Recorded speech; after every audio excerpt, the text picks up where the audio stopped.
지난주 말씀을 잠깐 또 정리를 해볼게요. 바울이 예루살렘에 도착을 했습니다. 야고보 장로의 제안을 받아들이죠. 나시린 서원을 종료하는 사람들이 있는데 그 사람들의 그 결례 비용을 좀 대신 내주십시오. 그래서 그 비용을 대신 내줘요. 그리고 자기도 결례 예식을 행하기 위해서 예루살렘 성전에 갑니다. 갔다가 이제 무리들에게 붙잡히죠. 사람들이 바울을 마구 때려요. 뭐 했다고요? 이방인을 데리고 성전으로 들어갔다 왔다고.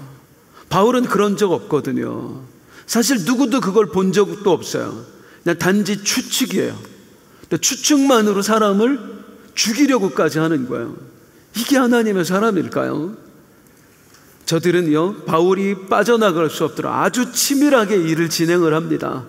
어떻게 해요? 성전이 더럽혀질까봐 성전 밖으로 끌고 나와서 때려요.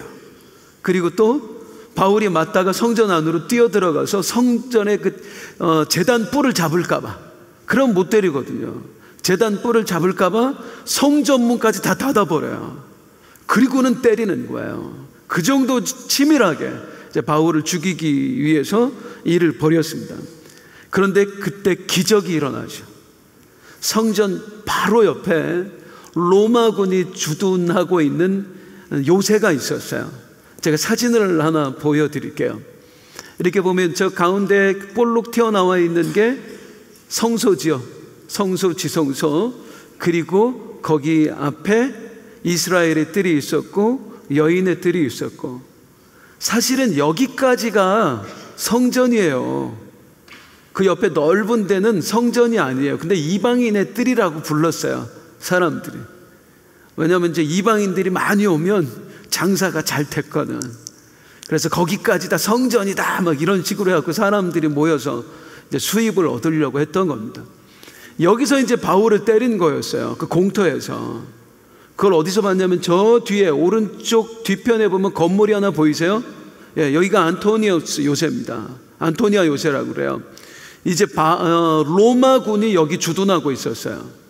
예루살렘에 수시로 소요가 일어났거든요. 사람들이 막 폭동을 일으키고. 로마 제국의 속국 중에 제일 말을 안 듣는 게 예루살렘 사람들이었어요. 유일하게 예루살렘 사람들만 이 세상의 신은 한 분뿐이다 그렇게 믿었거든요. 그래서 그걸 건드리면 막 이 사람들이 폭동을 일으키는 거예요. 그래서 다른 데도 아니고 성전 바로 옆에다가 요새를 만들고 수시로 이제 거기서 감시를 했던 겁니다. 행여라도 폭동을 일으킬까봐. 그런데 거기서 감시를 하고 있는데 막 사람들이 몰려들어서 누군가를 때리고 있는 거예요. 또 폭동을 일으키나 보다. 그래서 천부장이면 로마의 군인들 1000명을 이끌고 있는 사람입니다. 굉장히 고위직이죠. 이 천부장이 이제 군사를 이끌고 거기까지 가는 거예요. 그래서 바울이 살아나게 됩니다. 누가 하신 일이죠? 하나님이 하신 일입니다. 우리 하나님께서 바울의 남은 사명을 위해서 네 남은 사명 감당하고 오라고 바울을 살려두신 거예요. 이런 말이 있습니다. 사명이 있는 사람은 죽지 않는다. 끝까지 사명 붙들고 사시길 바랍니다. 사명을 남기고 가는 자가 되지 마시고요, 사명을 다하고 가는 자가 되세요. 옆에 분에게 말씀하세요. 사명을 남기는 사람이 되지 맙시다. 사명을 다하는 사람이 됩시다. 자, 그래서 천부장이 이제 바울을 결박하게 합니다. 그런데 두 쇠사슬로 결박하게 했다 그래요. 로마법에 의하면 정치범들은 두 쇠사슬로 결박을 하게 되어 있었습니다. 즉 바울을 지금 무엇으로 결박을 한 거예요? 어떤 죄목으로? 정치범으로 결박을 한 거예요. 일단 결박부터 합니다. 그리고 나서 사람들에게 물어봐요. 도대체 이 사람이 누구냐? 이 사람이 누군데 이 사람을 그렇게 때리고 있었냐? 또 막 여기저기서 막 소리를 질러요. 오순절이랑 여기저기 사람들이 많은 곳에서 모여있거든. 그러니까 헬라말, 히브리말 막 섞여서 들으니까 정신이 없어요. 못 알아듣겠어요. 그래서 그냥 끌고 가자. 그래서 그 요새로 이제 끌고 가는 중에도 무리들이 계속 따라옵니다. 바울을 죽이겠다고. 죽여버리자, 죽여자 막 그러면서 따라오는 거예요. 그때 바울이 천부장에게 말을 건넵니다. 37절 한번 볼게요. 37절 시작. 영내로 들어가려 할 때에 바울이 천부장에게 이르되 내가 당신에게 말할 수 있느냐? 이르되 내가 한마디 해도 되겠습니까? 하는데 이제 이 천부장은 로마 사람이잖아요. 로마 사람이 알아들을 수 있는 그 헬라어로 말을 하는 거예요. 그러니까 당신 헬라어 할 줄 알아? 유대인이 아니었어? 그랬더니 느닷없이 한다는 얘기가 뭐냐면 참 이 사람도 재미있습니다. 38절 한번 볼게요. 시작. 그러면 네가 이전에 소요를 일으켜 자객 4,000명을 거느리고 광야로 가던 애굽인이 아니야. 당신 혹시 그러면은 예전에 소요를 일으켰던 그 자객단의 단장 아니야? 누가 거기서 그렇다고 대답을 하겠어요? 설사 그렇던데. 뭐 바울이 자객단 단장도 아니겠지만 내가 자객단 단장인데 어떻게 하셨어요? 그러겠어요? 이 사람이 살짝 덜 떨어진 사람입니다. 실제로 약간 모자란 사람이에요. 이렇게 눈치가 없는 사람. 그걸 바울이 알아요. 캐치를 해냅니다. 이 사람이 살짝 눈치가 없구나. 그리고 얼른 부탁을 하나 하는데 39절이에요. 시작. 바울이 이르되 나는 유대인이라 소비 아닌 길리기아 다소시의 시민이니 청컨대 백성에게 말하기를 허락하라 하니 나는 자객단 단장이 아니고 애굽 사람도 아닙니다. 나는 유대인입니다. 그런데 길리기아 다소에서 태어났습니다. 내가 내 백성에게 말을 좀 하고 싶은데 허락해 주시겠습니까? 그러니까 이제 자기가 뭐 실수한 거 있고 하니까 그냥 그렇게 하라고 이 사람이 얘기를 하는 거예요. 그런데 40절을 한번 보시죠. 시작. 천부장이 허락하거나 바울이 층대 위에 서서 백성에게 손짓하여 매우 조용히 한 후에 히브리 말로 말하니라. 이제는 이제 자기의 백성들이 알아들 수 있는 히브리 말로 말을 합니다. 네, 냉정하게 정확하게 말하면 히브리어는 아니었어요. 이 당시 사람들은 아람어를 썼었어요. 그래서 아람어로 말을 하는 거예요. 이렇게 해서 이제 바울이 말을 시작하는데 그게 바울의 간증입니다. 바울이 이제 간증을 시작을 하는 거예요. 바울의 간증에서 가장 중요한 것은 뭐냐면 이 간증의 목적이 예수님을 증거하는 데 있었다는 겁니다. 우리가 신앙생활을 하면서 가끔 간증이라는 걸 하게 될 때가 있어요. 이렇게 강단에서 여러 사람들을 대상으로 할 때도 있고요. 아니면 뭐 그냥 개인적으로 한두 사람을 대상으로 해서 간증을 할 때도 있습니다. 아마 여러분들도 많이 해보셨을 겁니다. 저도 마찬가지고요.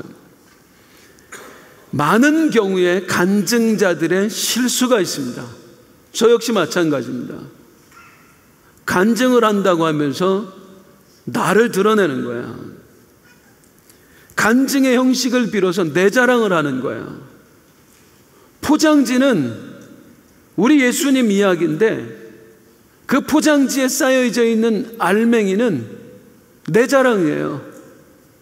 포장지는 주님이 하셨습니다 하고 알맹이는 내가 말이죠. 이런 건 간증이라고 할 수가 없습니다. 포장지는 주님이 하셨습니다인데 알맹이는 내가 말이죠. 이거는요, 좋은 포장지, 아주 고급 포장지에 쌓여져 있는 냄새나는 쓰레기와도 같습니다. 진정한 간증은요, 내 얘기하는 거 아니에요. 우리 예수님을 전하는 겁니다. 아니, 예수님만 전하는 겁니다. 그게 간증입니다. 여러분 모두를 주님의 이름으로 축원합니다. 평생에 있어 진짜 간증자 되시길 바랍니다. 나 드러내지 마세요. 죄 짓는 거예요.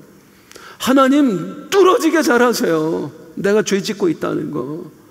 언제 어디서라도 말을 할 때마다 하나님이 듣고 계신다. 간증의 형식을 빌어서 교묘하게 나 드러내지 마세요. 주님만 자랑하시는 여러분 되시길 축복합니다. 바울의 간증은 주님만 자랑하는 간증이었어요. 그리고 또 하나, 바울은 이 간증을 일부러 기회를 만들어서 했습니다. 억지로 간증할 기회가 주어진 게 아니라 스스로 기회를 만들어냈어요. 이 사람 눈치 없는 사람이네. 그리고 이제 얼른 그 사람한테 부탁을 한 거죠. 자, 디모데후서 4장 2절에서 바울이 하는 말이 있습니다. 시작.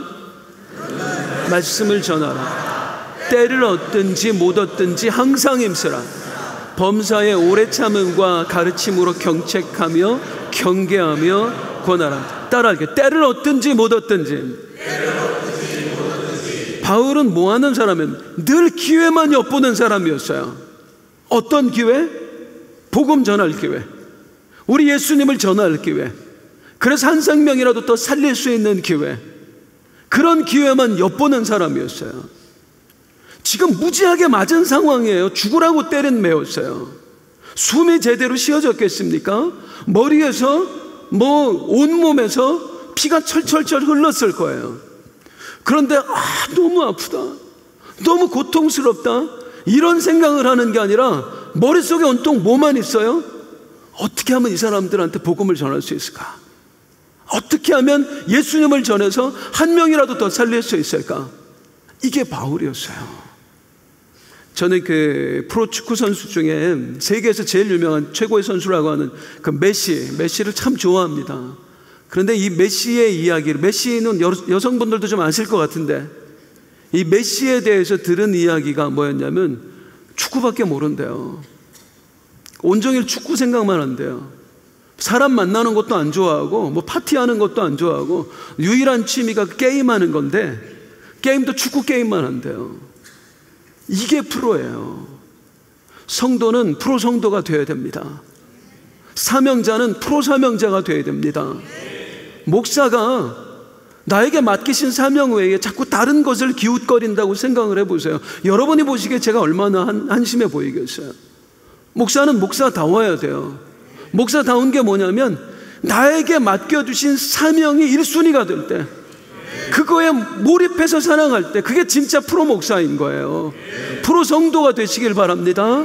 프로 사명자가 되시길 바랍니다.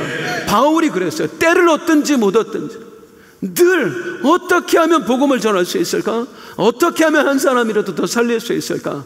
그리고 지금 그 기회를 포착을 하는 겁니다.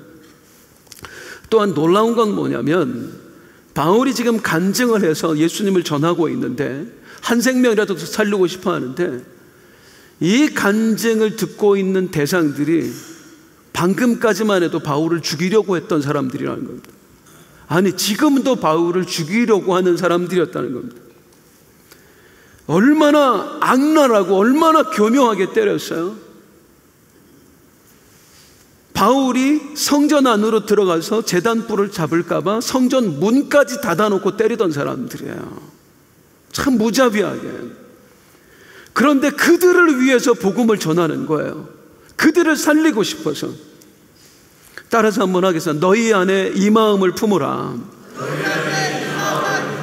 곧 그리스도 예수의 마음이니. 이런 바울에게서 바울이 예수님을 닮아가고 있구나 하는 게 안 느껴지시나요? 예수님 닮아 있잖아요.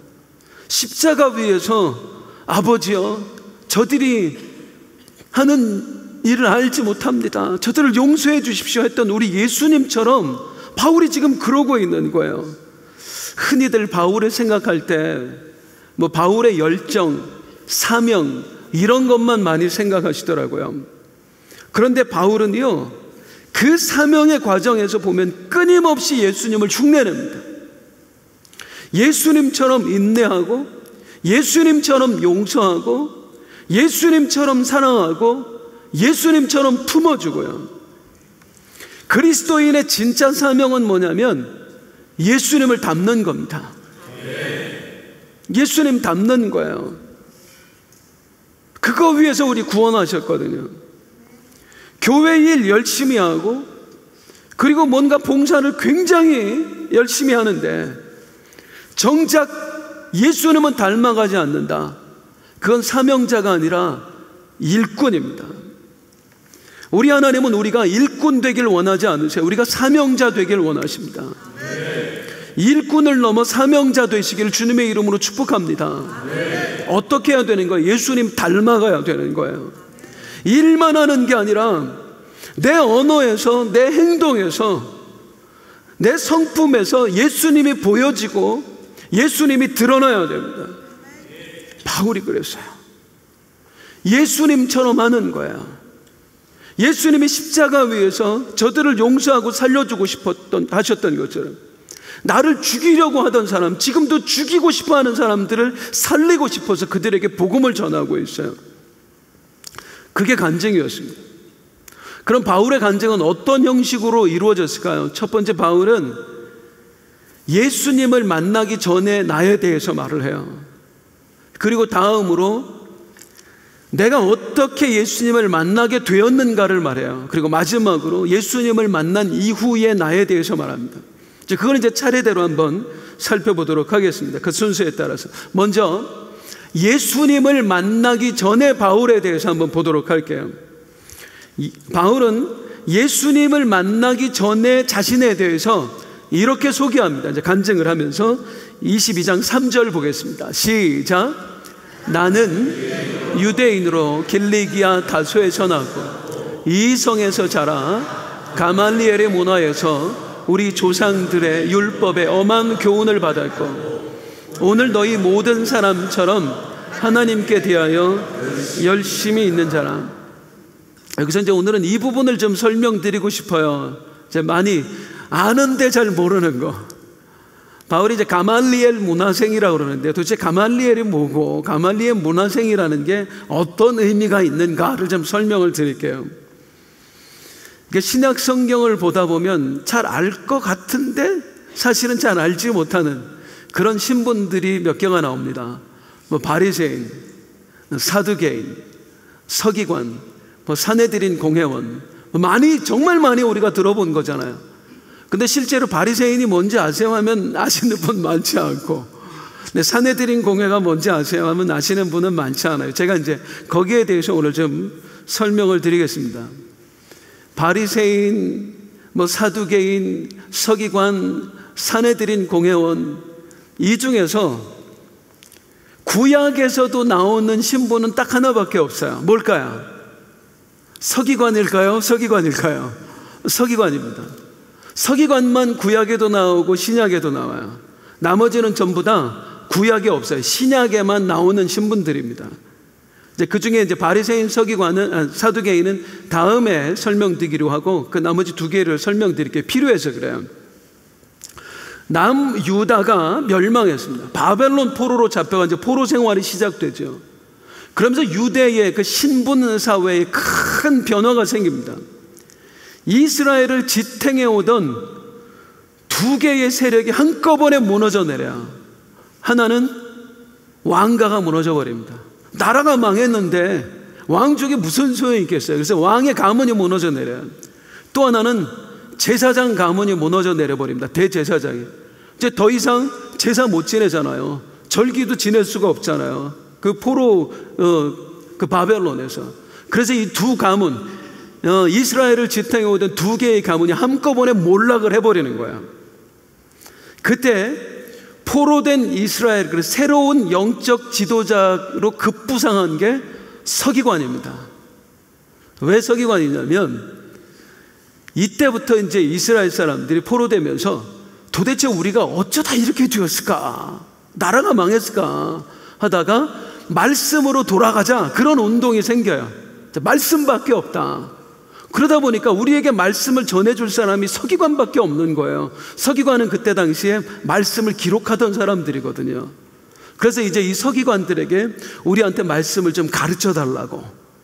그래서 서기관들이 이스라엘 백성들에게 그동안 이제 말씀을 기록만 하던 사람들인데 말씀을 전하는 건 제사장이나 선지자들이 했지 서기관은 안 했어요. 근데 이제 이때부터 뭐 말씀 가르쳐 줄 사람들이 서기관밖에 없으니까 그래서 서기관들이 바벨론 포로기 때부터 이스라엘 백성들에게 말씀을 가르치기 시작했습니다. 이게 수백 년이 흐르면서 예수님 때에는 서기관이 최고의 영적 지도자로 대접을 받고 있었던 거야. 자, 그런데 서기관이 만들어지려면 저절로 되는 게 아니잖아요.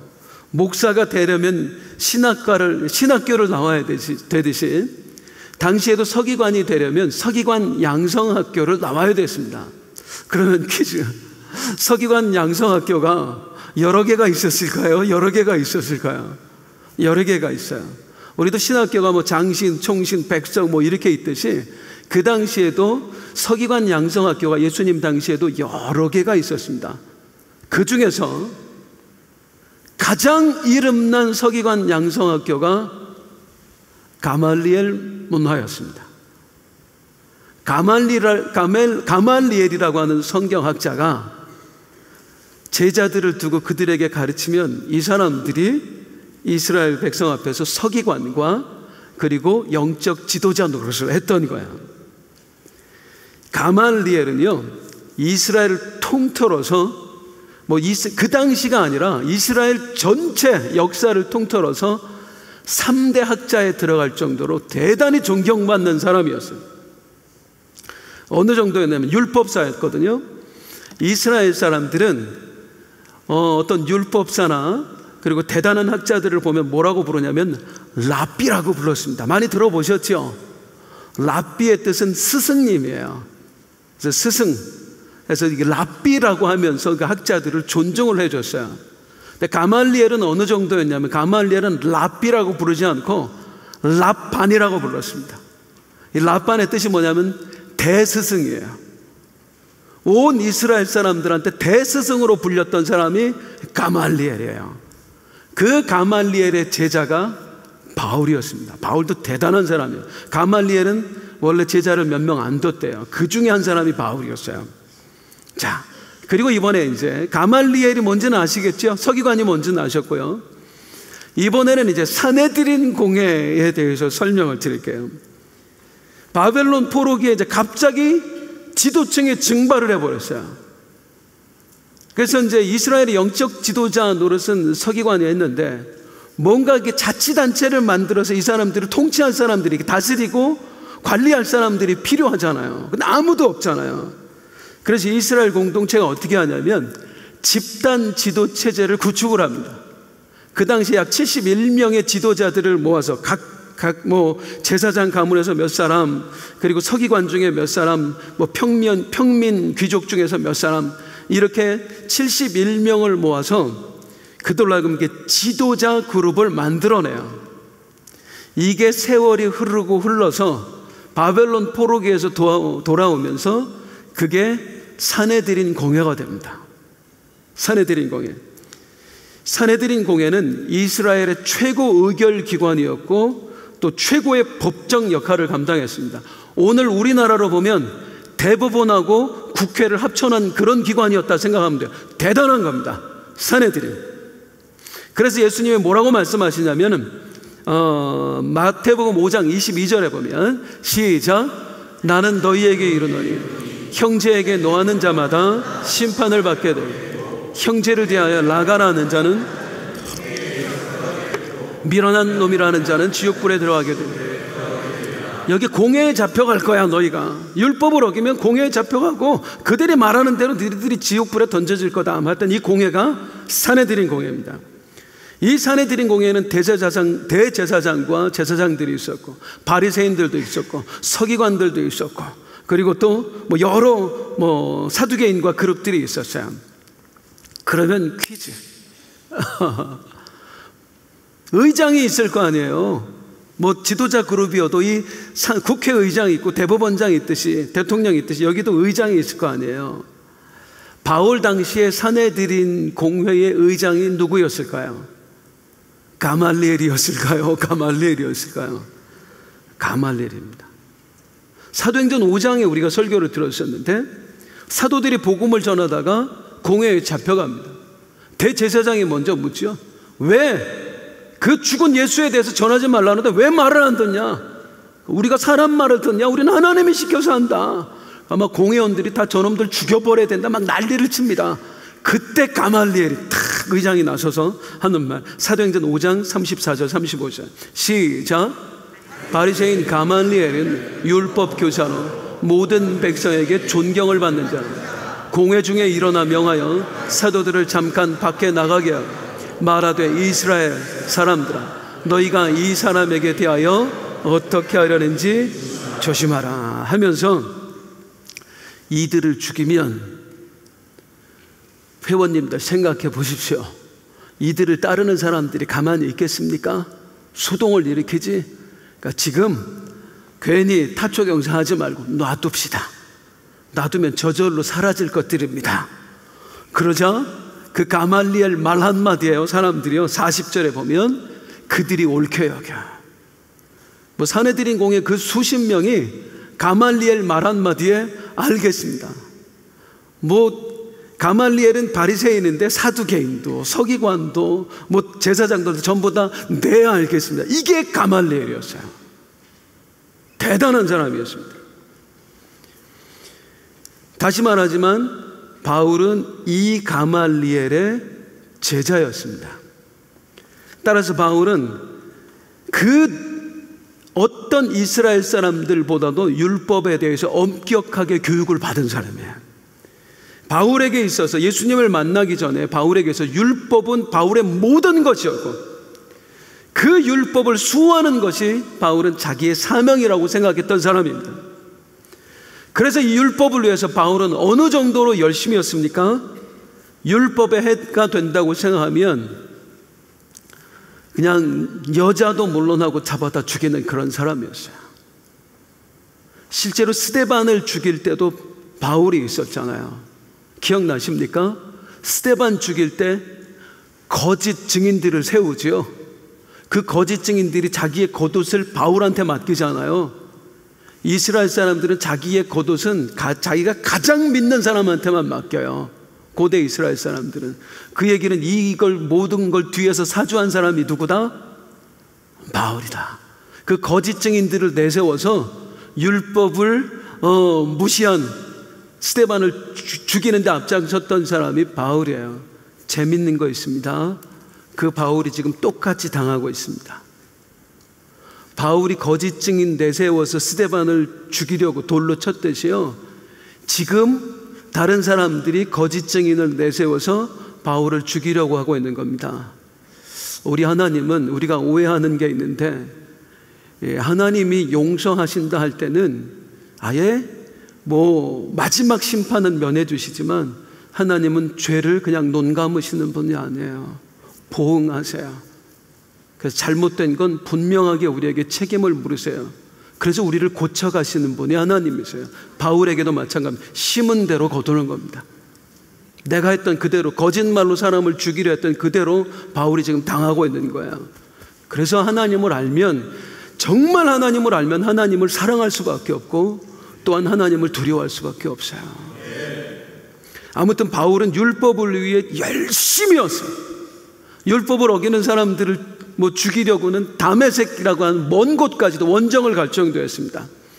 그래서 가던 길에 이제 바울이 예수님을 만나게 됩니다. 이제 그걸 간증을 하는데, 예수님께서 바울을 찾아오시죠. 바울 일행이 다메섹에 갔을 때에 큰 빛이 이제 바울에게 비춰집니다. 바울은 그때가 정오쯤 됐다. 우리 성경은 오정이라고 나오는데 정오를 말합니다. 낮 12시. 사도행전 22장 6절을 한번 볼게요. 시작. 가까이 갔을 때 큰 빛이, 하늘로부터 큰 빛이 나를 불러.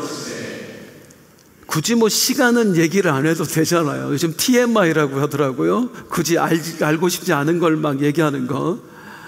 왜 정오쯤 되었다는 이야기를 할까요? 일부러 하는 거예요. 정오는 해가 가장 밝을 때입니다. 가장 밝을 때 그 태양빛을 가릴 정도의 엄청난 빛이 비춰졌다. 그걸 이야기하는 거예요. 그거는 인위적으로 만들어낸 빛이 아니다. 초자연적인 빛이다. 이걸 통해서 바울은 지금 무엇을 얘기하고 싶냐면은, 우리 예수님이 얼마나 대단한 분이신가.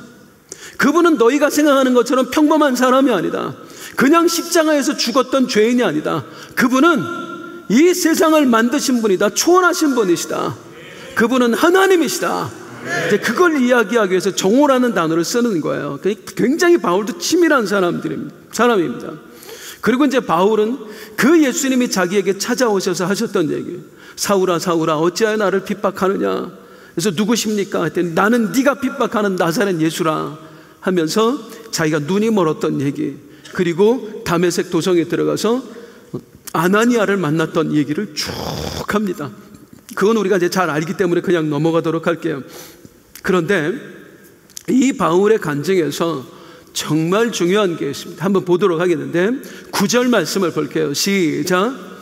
나와 함께 있는 사람들이 빛은 보면서도, 자, 빛은 전부 다 함께 봤어요. 막 태양빛을 무색하게 할 정도의 강렬한 빛은 전부 다 함께 봤어요. 그런데 예수님의 음성은 바울만 들었어요. 왜 그랬을까요? 모두에게 빛을 비춰줄 정도면 예수님은 바울만이 아니라 모두에게 함께 듣게 하실 수 있는 분이에요. 그런데 왜 바울만 듣게 말씀하셨을까요? 그 해답이 아나니아를 통해 바울에게 사명을 주시는 그 말씀에 나옵니다. 왜 그러셨는지가. 14절 말씀 읽겠습니다. 바울 스스로가 고백하는 거예요. 시작.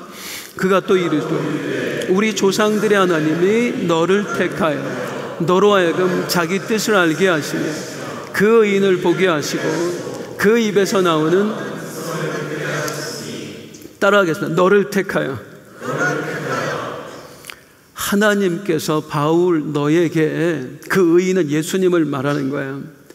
예수님을 보게 하시고 또 예수님의 음성을 너만 듣게 하셨음은 그분이 너를 택하셨기 때문이야. 이 무리 중에 오직 너만 택함 받은 사람이기 때문이야. 이게 바울의 신학이 됩니다. 택함 받은 사람이 있다.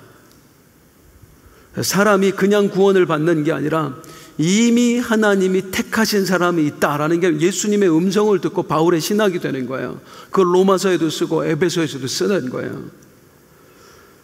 더 나아가서 성령께서 아나니아에게 말씀을 하시는데 15절도 한번 보겠습니다. 시작. 내가 그를 위하여 모든 사람 앞에서 내가 보고 들은 것에 증인이 되리라. 자, 택함 받은 사람이 있구나 하는 것이 바울의 신학이 되었다면 그 사람들을 찾아서 증인이 되어 구원하는 일이 바울의 사명이 됩니다. 바울은 어떻게 믿었나? 이 세상 어디에고 하나님께서 택한 사람이 있다. 구원받기로 작정된 사람이 있다. 그렇게 믿고 구석구석 돌아다니면서요, 아까 말씀드린 때를 얻든지 못 얻든지 복음을 전하는 거예요. 이 중에 누군가 택함 받은 사람이 있을 것이라고 믿고, 지금 이 간증도 마찬가지의 간증입니다. 나를 죽이려던 사람들이에요. 정말 저들이 이 복음을 받아들일까? 확신이 서진 않아요. 그런데 바울이 믿었던 것 딱 하나, 하나님의 택한 백성이 이들 중에 있을지 몰라. 나를 죽이려고 하는 사람들 중에 나처럼 하나님께 택함 받은 사람이 있을지도 몰라. 그래서 일부러 나 한마디 해도 될까요? 그리고 말을 시작하면서 길게, 얼마나 말하는 게 지금 힘들겠어요. 아프니까 지금 죽도록 맞은 상태인데, 근데도 입을 열어 자신의 간증을 하나 하는 거예요. 어떤 마음으로? 주님, 만일 이 중에 택한 받은 백성이 있다면 나의 이 간증을 듣고 예수님 만나게 하여 주옵소서. 그 마음으로 하는, 이게 진짜 사명자라 그 말입니다. 그렇게 예수님을 만난 바울은 이제 완전히 다른 인생을 살아갑니다. 오직 예수님을 위해서 바울은 자신의 인생을 바쳐요. 그런데 참 재밌는 내용이 있어요. 이제 바울이 자기 허물을 고백하는 장면들을 제가 이제 보여드리도록 할게요. 17절을 한번 보겠습니다. 시작. 후에 내가 예루살렘으로 돌아와서 성전에서 기도할 때에, 바울이 이제 간증을 하면서 후에 내가 예루살렘으로 돌아와서 라고 하는데, 이때가 언제를 말할까요? 이때가, 자, 다메섹에서 예수님을 만난 다음에 바울은 즉시로 막 그때부터 바로 전도를 시작을 합니다. 그러니까 유대인들이 바울을 죽이려고 해요. 그래서 너 그러다 큰일 난다. 그리고 이제 밤중에 도망시키잖아요. 그래서 바울이 아라비아로 갑니다. 거기서 3년 동안을 그냥 거의 썩어서 지내요. 아무것도 하지 못하고. 그리고 3년 만에 예루살렘으로 와요. 그게 갈라디아서에 써 있어요. 갈라디아서 1장 18절이에요. 시작. 그 후 3년 만에 내가 게바를 방문하러. 여기 게바는 베드로를 말해요. 베드로 사도를 만나고 싶어서 아라비아에서 3년 있다가 예루살렘으로 온 거예요. 이제 그때를 말하는 거예요. 지금 바울이 간증하는 때는 아라비아에서 3년 보내고 베드로 사도 만나기 위해서 예루살렘으로 왔던 그때를 말하는데, 그때 바울이 어떻게 했었느냐면요, 17절 18절 한번 보세요. 시작. 후에 내가 예루살렘으로 돌아와서 성전에서 기도할 때 황홀한 중에 봄에 주께서 내게 말씀하시되 속히 예루살렘에서 나가 그들은 네가 내게 대하여 증언하는 말을 듣지 않니. 성전에서 막 기도하고 있는데 성령께서 바울에게 환상 중에 말씀을 들려주신 겁니다. 뭐라고 하냐면, 지금 빨리 예루살렘을 떠나라. 너 지금 유대인들한테 복음 전하려고 하고 있는데 절대로 그 사람들 듣지 않는다. 그러니까 여기 있지 말고 내가 다른 계획이 있으니 예루살렘을 빨리 떠나라 라고 말씀하세요. 이제 그 음성을 바울이 들은 거예요. 그때 바울이 어떻게 하냐면은, 이게 바울이에요. 19절 20절 한번 볼게요. 시작. 내가 말하기를 주님, 내가 주를 믿는 사람들을 가두고 또 각 회당에서 때리고 또 주의 증인 스데반이 피를 흘릴 때에 내가 곁에 서서 찬송하고 그 죽이는 사람들의 옷을 지킨 줄 그들도 아는. 무슨 말입니까 주님? 이 유대인들이 제가 과거에 어떤 사람인 줄 압니다. 제가 얼마나 율법을 신봉했었는지 잘 아는 사람들입니다. 그 사람들도 저를 알고 저도 그 사람들 잘 압니다. 내가 얼마든지 설득할 자신이 있으니까 좀 기다려 주십시오. 주님이 가라 그러는데도 안 가요. 내 고집 피우고요. 내 생각을 먼저 앞세워요. 아라비아에서 지금 몇 년을 보내고 왔어요? 3년을 보내고 왔는데 내가 안 죽는 거예요. 그리고 여전히 주님한테도 따져 묻는 거예요. 그래서 우리 주님이 어떻게 하시냐? 너 안 되겠다. 이제 3년으로 모자르다. 너 고향으로 가라. 그리고 고향 다소로 보내서 10년을 넘게 방치를 해놓는 겁니다. 완전히 죽을 때까지, 자아가 죽을 때까지. 그 10년 지나서 찾아온 사람이 바나바예요. 바나바가 와서 바울 선생, 나랑 같이 사역합시다. 그래서 안디옥 교회에 왔었고, 안디옥 교회에서 파송받아 선교사로 가서 1차, 2차, 3차 선교 여행 했잖아요. 더 재밌는 거 볼까요? 그때 너 예루살렘 떠나라 할 때 우리 주님이 하셨던 말씀이 또 하나 있어요. 21절 한번 볼게요. 이제 바울이 간증하는 거예요. 시작. 나더러 또 이르시되 떠나가라. 내가 너를. 이 말씀 듣고 다소로 갔다가 10년 넘게 있다가 선교사로 간 거거든요. 내가 너를 어디로 보내리라? 멀리 이방인에게로 보내리라. 이거 언제 말씀하셨어요? 예루살렘에서 아주 오래전에 주셨던 사명이에요. 이 말씀을 듣고도 바울은 2차 선교 여행 때 너 이방인한테로 가라 그러니까 안 간다고. 나 유대인한테 복음 전할 거라고. 그게 바울이에요. 그러니까 바울은 자기의 자랑은 하지 않습니다. 간증을 하는데 나의 허물을 얘기해요. 그래서 바울이 뭐라고 얘기하냐면, 고린도전서 15장 31절에 보면, 여기 오기 전에, 지금 예루살렘 오기 전에 그 에베소에서 썼던 편지잖아요. 뭐라고 했어요? 시작. 형제들아, 내가 그리스도 예수 우리 주 안에서 가진 바 너희에 대한 나의 자랑을 두고 탄원하는. 나 어떻게 한다? 날마다 죽노라. 난 아직도 안 죽었어요, 여러분. 난 날마다 죽고 있어요. 지금까지 우리 주님이 은혜 베풀어 주셨고 이렇게 나와 씨름해 주셨는데 아직도 내가 안 죽습니다. 그래서 나 지금도 날마다 죽고 있습니다. 날마다. 이게 바울의 자기 고백이에요. 그럼에도 바울은 내가 아직도 안 죽었구나 하고 자포자기 하는 게 아니라 아까도 봤지만 끊임없이 예수님을 흉내냈다고요. 이렇게 하면 우리 예수님이 기뻐하시겠지. 우리 예수님이 하신 것처럼 나도 한번 해봐야지. 나도 품어봐야지. 용서해봐야지. 사랑해봐야지. 사랑하는 성도님들, 날마다 죽읍시다. 그리고 이제 날마다 우리 주님을 흉내냅시다. 이제 말씀을 맺으려고 하는데요.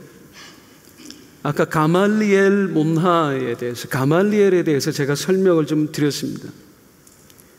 가말리엘은 유대 사회의 최정점에 있는 사람이었습니다. 랍비라고 불리는 것도 아니고요.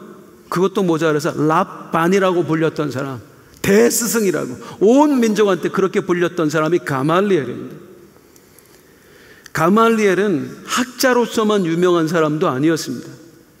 그는 이스라엘의 최고 집단이라고 하는, 권력 집단이라고 하는 바리새인, 서기관, 사두개인, 대제사장, 그냥 이스라엘에서 가장 잘 나간 사람들 중에서도 잘 나가는 사람들만 모여있는 산헤드린 공회, 그 산헤드린 공회의 의장이었습니다. 그야말로 돈과 명예와 권력을 한 손에 거머쥐고 있는 사람, 당대의 거두가 가말리엘이었습니다.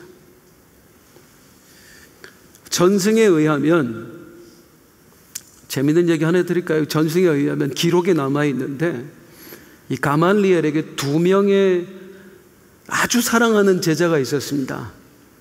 한 명이 스데반이고 한 명이 바울이에요. 그 스데반이 먼저 스승을 배신하고 예수 믿은 거예요. 그래서 바울이 그렇게 죽이고 싶었다 했던 거예요. 내 스승을 배반했다고. 근데 바울도 떠나가셔, 나중에는 예수님한테. 어쨌든 바울은 스데반하고 라이벌이었지만 나중에 스데반이 죽고 나서는 가말리엘의 수제자가 됩니다. 그래서 모든 걸 가말리엘은 바울에게 맡겨요. 다메섹에 가는 것도 바울에게 맡겨요. 그게 무슨 말이냐면, 이스라엘의 권력의 최정점에 있었던 사람, 돈과 명예와 권세와 모든 걸 한 손에 거머쥔 사람, 그 사람의 것이 바울이 그냥 살아간 대로 살았으면은 모든 것이 고스란히 바울의 것이 됐을 확률이 매우 높았다는 것입니다. 가말리엘도 사실은 자기 스승 걸 받은 거거든요. 바울은 그대로 살았으면, 예수님을 만나지 않았더라면 바울은 모든 걸 누릴 수 있는 사람이었어요. 그런데 예수님과의 만남으로 인해서 그게 다 수포로 돌아가 버렸죠. 내가 꿈꿔왔던 모든 것이 한순간에 안개처럼 사라져 버린 겁니다. 돈, 명예, 권력, 금방 내 손에 잡힐 것 같던 것들이 다 사라져 버렸어요. 그리고 지금까지 어떻게 살았지요? 매 맞고 채찍질 당하고 돌에 맞고 죽임 당하고, 지금도 마찬가지. 안 믿는 사람들한테만 그렇게 당했으면 그런 대로 그렇다고 해요. 같은 그리스도인들한테도 조롱당해요. 네가 무슨 사도야, 저거 이단이야. 아무것도 없는 거예요. 인간적으로 볼 때. 옛날과 예수 믿기 전과 예수 믿고 나서의 인간적인 모습으로 바울을 비교해 보잔 말이에요. 상대가 되나요? 이스라엘 최정점의 자리에서 가장 밑바닥으로 내려온 사람이 바울이었습니다. 지금 이 순간도 마찬가지고, 옛날 같으면 이 사람이 어디서 바울을 때려요. 지금 전부 다 바울만 지나가면 전부 다 엎드려서 막 바울을 칭송해야 될 사람들이 바울을 조롱하고 때리고 있는 상황이에요. 그렇다면 이런 생각을 해봤습니다. 만약에 바울에게, 그 매를 맞고 있던 바울에게 옛날이 그립지 않습니까? 그 잘 나갔던 때가? 라고 묻는다면 바울은 뭐라고 대답할까요? 그 대답이 빌립보서에 적혀 있습니다. 바울이 뭐라고 대답했을지 빌립보서 3장 4절에서 9절 말씀입니다. 같이 한번 읽어보죠. 시작. 그러나 나도 육체를 신뢰할 만하니 다른 이가 육체를 신뢰할 줄로 생각하면 나는 더욱 그러하니 나는 8일 만에 할례를 받고 이스라엘 족속이요 베냐민 지파요 히브리인 중에 히브리인이요 율법으로는 바리새인이요 열심으로는 교회를 박해하고 율법의 의로는 흠이 없는 자라. 그러나 무엇이든지 내게 유익하던 것을 내가 그리스도를 위하여 다 해로 여길 뿐더러 또한 그 모든 것을 해로 여기는 내 주 그리스도 예수를 아는 지식이 가장 고상하기 때문에 내가 그를 위하여 모든 것을 잃어버리고 배설물로 여기는 그리스도를 얻고 그 안에서 발견되려 함이니 내가 가진 의는 율법에서 난 것이 아니요 오직 그리스도를 믿음으로 말미암은 것이니 곧 믿음으로 하나님께로부터 나는. 바울은 명쾌하게 이미 대답을 해줬습니다. 바울 선생님, 옛날이 그립지 않습니까? 예수님을 믿기 전에 당신이 양손으로 쥐고 있던 것 아깝지 않습니까? 바울의 대답, 허이, 그거 다 똥이요. 다 똥이요. 나는 똥을 버리고 예수를 얻었어. 이게 진짜 간증이에요. 진짜 간증은 물론 내가 예수님을 만나서 병을 고쳤습니다. 예수님을 만나서 부자가 되었습니다.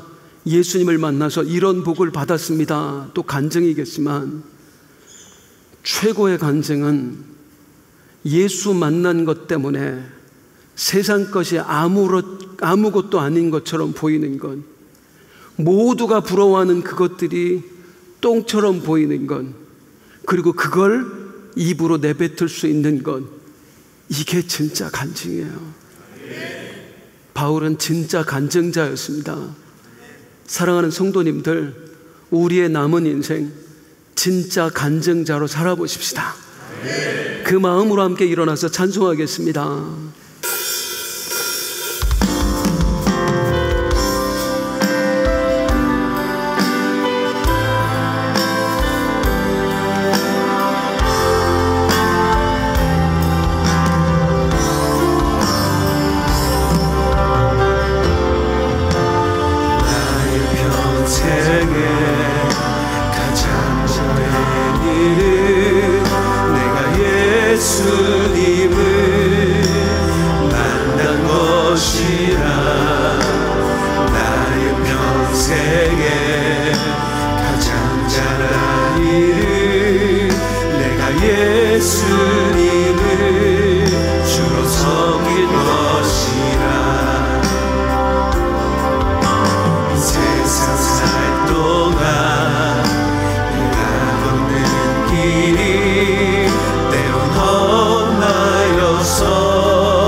주만 섬기며 살리 오직 예수 이름 부르며 살아가리. 나는 주를 섬기는 것에 나는 주를 섬기는 것에 후회가 없으니라. 내가 걸어간 모든 시간 다 주의 은혜니 내가 걸어간 모든 날도 주만 섬기며 살리 오직 예수 이름 부르며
정말 그렇게 믿으시나요? 예수님을 주로 섬길 것이라. 이 세상 살 동안 내가 걷는 길이 때론 험하여서 넘어질 때도 주의 강한 손이 나를 붙드시니 나는 예수님만 처음부터 다시 한번 나의 평생에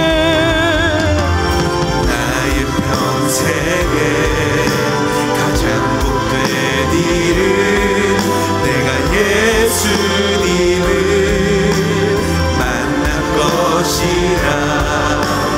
나의 평생에 가장 잘한 일은 내가 예수님을 주로 섬긴 것이라. 이 세상 살 동안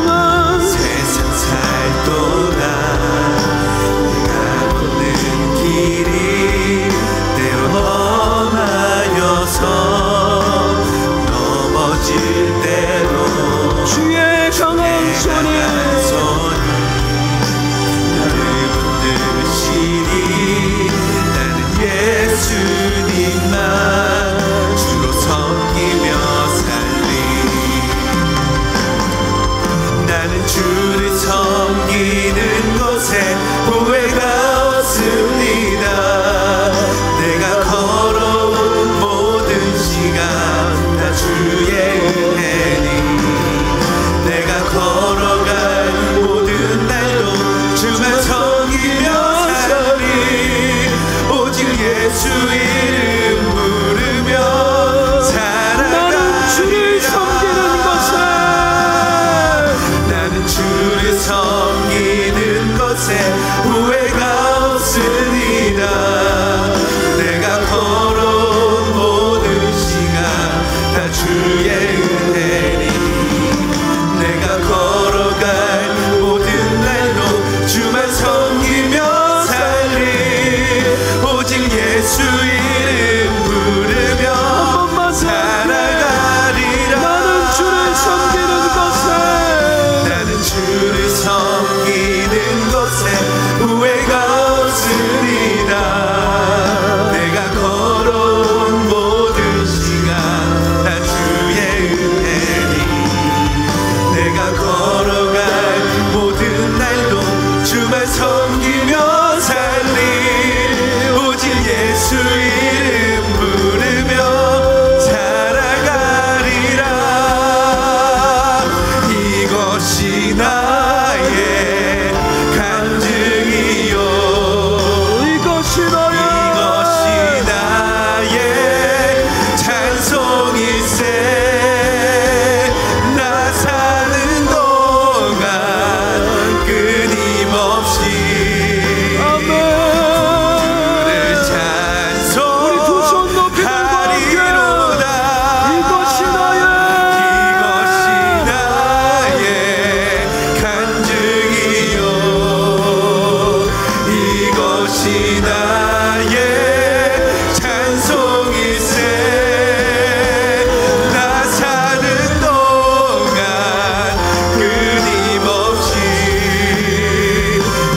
주를 목소리로 함께 고백하시리로다. 이것이 나의 간증이요 이것이 나의 찬송일세.